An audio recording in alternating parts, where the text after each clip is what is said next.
اعوذ باللہ من الشیطان الرجیم بسم اللہ الرحمن الرحیم اللہم صلی اللہ محمد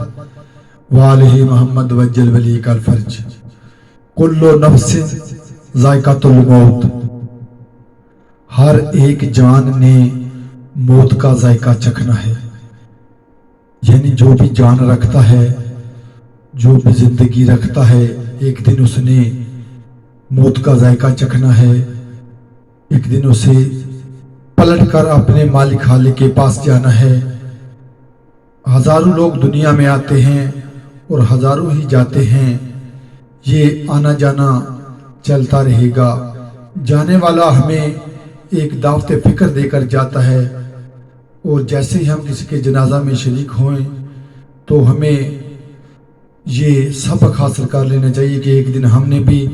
اپنے مالک کے پاس اسی طرح لوٹ کر واپس جانا ہے، اور ہمیں آخرت کا انتظام کر لینا چاہیے۔ اس سے پہلے کہ توبہ کے دروازے ہم پر بند ہو جائیں، جب انسان کی روح واپس پلٹ جاتی ہے، جب انسان دنیا سے چلا جاتا ہے تو اس کی توبہ کے دروازے بند ہو جاتے ہیں۔ ہمیں اپنے گناہوں سے توبہ کر لینی چاہیے، اور جو زندگی بچی ہے وہ سیدھے راستے پر قائم رہ کر گزارنی چاہیے، نیک اعمال کرنے چاہیے، پانچ نماز پڑھنی چاہیے، اور زندگی محمد والے محمد کے بتائے ہوئے طریقے پر قائم رہ کر گزارنی چاہیے۔ ایک دن اللہ کے نبی پاک محمد مصطفیٰ صلی اللہ علیہ وآلہ وسلم صحابہ کرام کے ہمراہ ایک جنازہ میں شریک تھے،